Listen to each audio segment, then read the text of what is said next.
दैनिक आहार है वचन का प्यारा उपहार। रोज का है ये आत्मा का पोषण संसार। हर शब्द में छुपी है ईश्वर की पुकार।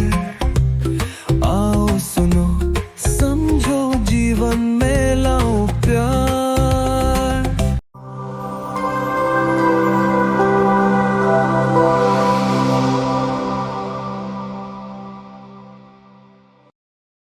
एक पश्चातापी पापी के लिए स्वर्ग में अधिक आनंद होगा।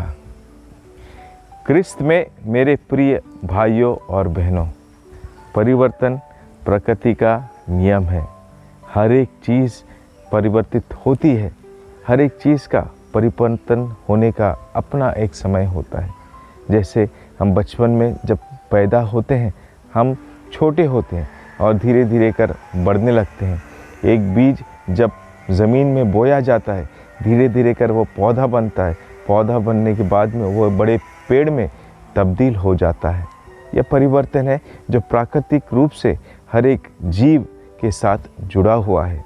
लेकिन कुछ ऐसे परिवर्तन होते हैं जिन्हें समय के हिसाब से बदलना अनिवार्य हो जाता है।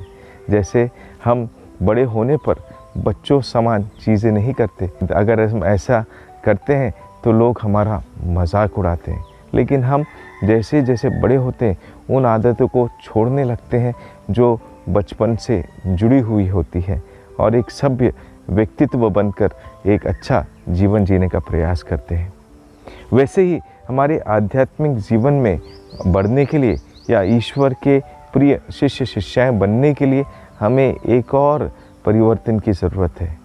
हमारी जो कमज़ोरियां हैं, हमारी जो बुराइयां हैं, जो ईश्वर से हमें दूर करती हैं, उसको त्यागना, उसे छोड़ देना, जिसे हम पाप कहते हैं। तो इसलिए आज जब सुसमाचार पढ़ा गया, सुसमाचार में हमने सुना कि वचन में प्रभु कहते हैं कि एक पश्चातापी पापी के लिए स्वर्ग में अधिक आनंद होता है। वह चरवाहा अपनी 99 भेड़ों को छोड़कर उस खोई हुई भेड़ की ओर चला जाता है जिसे वह खो चुका है, और जब उसे पा लेता है उसको कितना आनंद होता है। मेरे प्रिय भाई और बहनों, आज हम प्रभु यीशु के पवित्र हृदय का पर्व मनाते हैं। हृदय, वो हृदय जो हर समय हमारे प्यार के लिए धड़कता रहता है। वह हृदय जो चाहता है कि हम में से हर एक व्यक्ति उस हृदय में समा जाए और हमेशा उस हृदय से प्रेरित होकर अपना जीवन जीता रहे। क्योंकि अगर हम याद करेंगे तो प्रभु यीशु क्रिस्त का हृदय हम पापियों के लिए ही छेदित हुआ, और उस छेदित हृदय से जल और रक्त की धारा बह निकली जो हमारी मुक्ति का कारण है। इसलिए मेरे प्रिय भाई और बहनों, प्रभु का दिल हमारे लिए भी रोता है जब हम पाप करके उससे दूर चले जाते हैं, उसकी उपस्थिति से दूर हो जाते हैं, उसके मूल्यों को नहीं समझते, उसके मूल्यों को नकारते हैं, उसके वचनों को पर नहीं चलते। इसलिए यूहन्ना का सुसमाचार अध्याय 14 प्रसंग 15 में वचन कहता है, जो मुझे प्यार करता है वो मेरे वचनों पर चलता है। तो क्या मैं सचमुच में प्रभु से प्रेम में जुड़ा हुआ हूँ?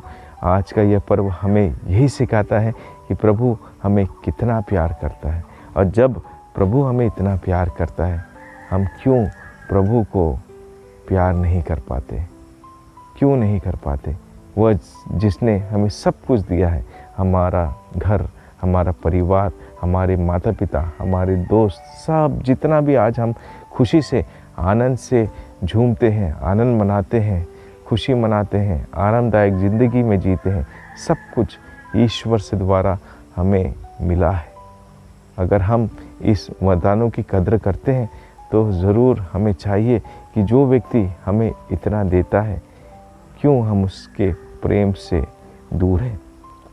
क्यों हम उसे प्रेम करने में असक्षम हो जाते हैं?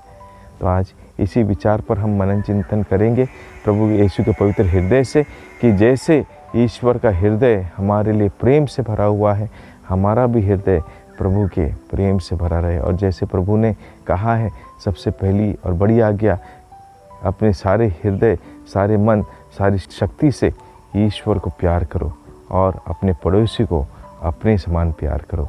यही हमारे क्रिस्ती धर्म की सबसे बड़ी और पहली शिक्षा है।